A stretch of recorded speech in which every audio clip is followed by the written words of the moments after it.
আমি যখন শিখাই তখন আমি একটা স্টুডেন্ট হয়ে শিখাই, মানে আমি জানি যে ও কোন জায়গা থেকে দুর্বল, বুঝতে পারছেন?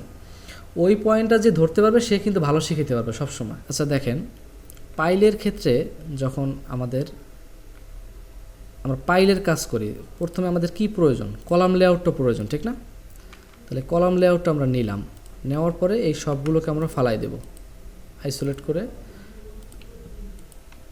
এই সবগুলোকে ফালাই দিলাম। এখন আমাদেরকে আচ্ছা দেখেন, ওই যে আমরা ফুটিংয়ে একটা নাম্বারিং করছিলাম না, যখন আমাকে দিয়ে দিবে এখানে লেখা থাকবে 2P, এটা লেখা থাকবে 3P, এরকম লেখা থাকবে। হ্যাঁ, এইরকম আমি যদি এটাকে কপি করি, দেখেন আপনাকে কলাম লেআউটে এরকমভাবে লিখে দিবে।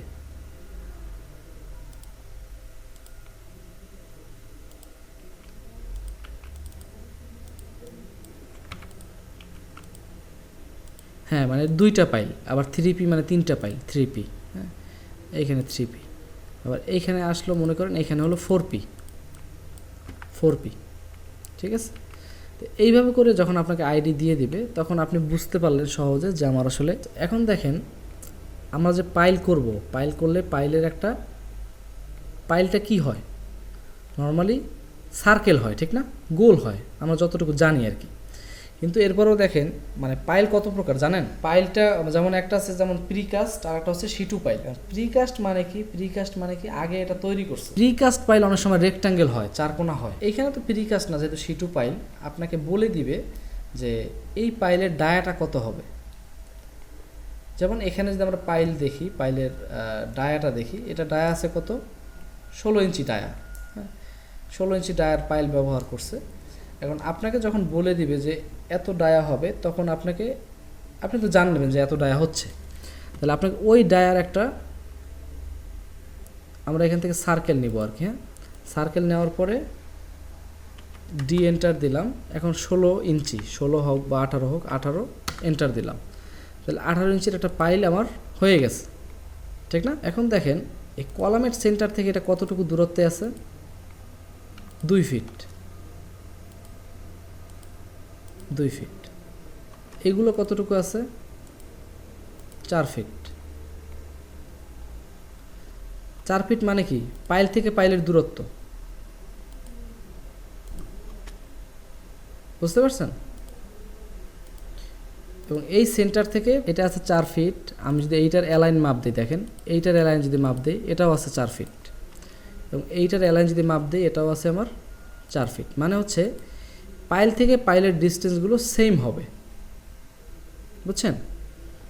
তাহলে এখানে আমার কতটুকু দূরত্ব পর দিছে? এই যদি 2টা পাইলের ক্ষেত্রে আমরা হিসাব করি, 2 ফিট পর দিছে, ঠিক না? এই কলামের সেন্টার থেকে এইদিকে 2 ফিট, এই কলামের সেন্টার থেকে ওইদিকে 2 ফিট। আচ্ছা, এখন আমি যদি 2 ফিট পর এটাকে বসাই, তাহলে 2 ফিট আর 2 ফিট কত হলো? 4 ফিট, ঠিক না? তাহলে এইটাকে ধরলাম, এটাকে ধরে আমরা মুভ করি, আমার যে পজিশন ওইখানে নেই। আচ্ছা, এইখানে নিলাম। এইখানে নেওয়ার পরে দেখেন আমরা এইখানে একটা সেন্টার লাইন টানলাম। এইটা থেকে ও এন্টার 24, মানে 2 ফিট এইদিকে অফসেট আসবে, 2 ফিট এদিকে আসবে। এখন এইটার সেন্টার কিন্তু এই গ্রিড লাইন কিন্তু সেন্টারে নাই, এইটার সেন্টার কিন্তু এইখানে আছে। এখন দেখছেন এই যে, এখন এই এইটাকে ধরে সেন্টার পয়েন্ট ধরে এইখানে বসাইলাম, এইখান থেকে নিয়ে এইখানে বসাইলাম, তাহলে 2টা পাইল বসলো। আচ্ছা, এখন দেখেন আমরা যদি এরকম কলামের পাশে শুধু 2টা পাইল বসাই দিই, জিনিসটা কিন্তু দেখতে ভালো দেখায় না। নর্মালি পাইলের লেআউটেও কিন্তু আমরা পাইল ক্যাপটা বসাই দিই। একটা স্ট্যান্ডার্ড মাপ থাকে যে আমার পাইল ক্যাপ থেকে কতটুকু দূরে আমার মানে পাইলের সেন্টার থেকে আর কি, সেন্টার বা পাইলের আউট থেকে আমার কতটুকু দূরত্ব হবে, এটা একটা স্ট্যান্ডার্ড মাপ থাকবে, বা আপনাকে ডিজাইনার বলে দেবে যে কতটুকু দূরত্ব পর আমরা এটা দিব। এখন দেখেন উভয় দিকেই কিন্তু 8 ইঞ্চি দূরত্ব রাখা হয়েছে এইখানে, ঠিক আছে? তাহলে আপনি যদি 8 ইঞ্চি দূরত্ব রাখতে চান, আপনাকে এইখানে কি করতে হবে?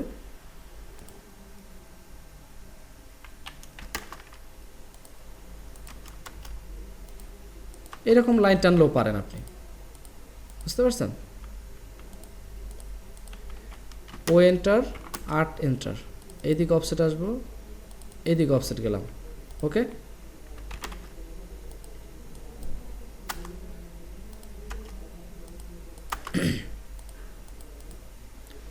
এখন জাস্ট আমরা একটা রেক্ট্যাঙ্গেল টানবো,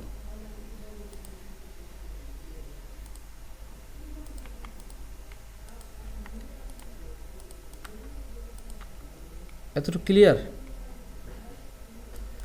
এখন দেখেন এই যে আমরা একটা কাজ করছিলাম, খেয়াল আছে, রাউন্ড ফিগার করছিলাম ওই যে বিমের ইয়ার ক্ষেত্রে। অনেক সময় এখানে রাউন্ড ফিগার করতে বলতে পারে, কিন্তু যদি করতে না বলে নাই, ঠিক আছে। এখানে 6 ফিট 10 ইঞ্চি আছে, 10 ইঞ্চি থাকলো, এখানে 2 ফিট 10 ইঞ্চি, ঠিক আছে। অনেক সময় কি হয় যে এটাকে 7 ফিট করে দেয়, এটাকে 3 ফিট করে দেয়, বুঝতে পারছেন। তাহলে 7 ফিট করতে গেলে তো আমি একদিকে বাড়াইতে পারবো না, 2 দিকে বাড়াইতে হবে। এইদিকে 1 ইঞ্চি, এইদিকে 1 ইঞ্চি বাড়াইলাম, এইদিকে 1 ইঞ্চি বাড়াইলাম, তাহলে এইটা 7 ফিট হয়ে গেল। এবং এইটা আবার এইদিকে 1 ইঞ্চি যদি বাড়াই, আর এইদিকে যদি আমি 1 ইঞ্চি বাড়াই, তাহলে কত? 3 ফিট বাই 7 ফিট। এটা একটা স্ট্যান্ডার্ড মাপ, ঠিক না? যে পাইলের সাইজ কত? 3 ফিট বাই 7 ফিট, পাইল ক্যাপের সাইজ, ঠিক আছে। এতটুকু তো বুঝছেন? আচ্ছা, এরপরে আমি আপনাকে একটা যে ভিডিওর লিঙ্ক দিয়ে দেবো, আমার এই ভিডিওটা তৈরি করা আর কি। ওখানে ডিটেলস আছে যে আপনি 3টা পাইল, তারপর হচ্ছে 4টা পাইল, এখানে তো বেশি পাইল না, এখানে শুধু 2টা 3টা আছে, বুঝতে পারছেন। 3টা থেকে একেবারে 1টা থেকে 10টা পর্যন্ত আপনার যেভাবে বসায় আর কি, ওইভাবে একটা ভিডিও বানানো, সেটা আমি আপনাকে লিঙ্কটা দিয়ে দেবো ক্লাস পরে, হ্যাঁ, ওইটা আপনি দেখে নেবেন। ওইটা দেখার পরে আপনি নিজে নিজে একটু এটার লং সেকশনটা আমি নেক্সট ক্লাসে দেখাবো, কিন্তু নিজে নিজে এই যে পাইল ক্যাপের সেকশনটা একটু খেয়াল করবেন, নিজে একটু দেখবেন আর কি, হ্যাঁ। আমি আপনাকে দেখাবো, সমস্যা নাই। এইখানে একটা জিনিস খেয়াল করেন, এই পাইল ক্যাপ আর ফুটিং কিন্তু একই রকম। দেখেন, যদি আপনি এই নিচের পাইলগুলোকে ফালাই দেন, তাহলে এখানে কি একেবারে সেম অ্যাজ ফুটিং না? তাহলে দেখেন, আপনার ফুটিং যে করতে পারবে, সে কিন্তু পাইল ক্যাপটা নিচে কী করছি, শুধু ওই যে কনস্ট্রাকশন লাইনটাই না, পাইলের এরিয়াটা বসাই দিয়েছি, মাঝখানে 3টা রড দেখাই দিচ্ছি। মূলত এইখানে কিন্তু পাইলের রড কিন্তু আমরা এইখানে দেখাবো না, আমরা এখানে দেখাইছি পাইল ক্যাপ। পাইল ক্যাপ মানে কি? অন কাইন্ড অফ ফুটিং, ঠিক না? তাহলে ফুটিংয়ের সেকশন আমরা করতে পারলে পাইল ক্যাপের সেকশন করতে পারবো। জাস্ট পাইলগুলো আমরা নিচে দেখাই দিচ্ছি, কিন্তু পাইলের ডিটেলস এখানে নাই। আমরা পাইলের ডিটেলস দিছি কোথায়? যেখানে আমাদের পাইলের লং সেকশন, ওইখানে আমরা পাইলের ডিটেলস দিছি, বুঝতে পারছেন। ওকে, পাইলের ডিটেলস নিয়ে আমার ক্লাস আছে, ওগুলো একটু দেখেন, তাহলে নেক্সট ক্লাস আপনার জন্য সহজ হবে আর কি।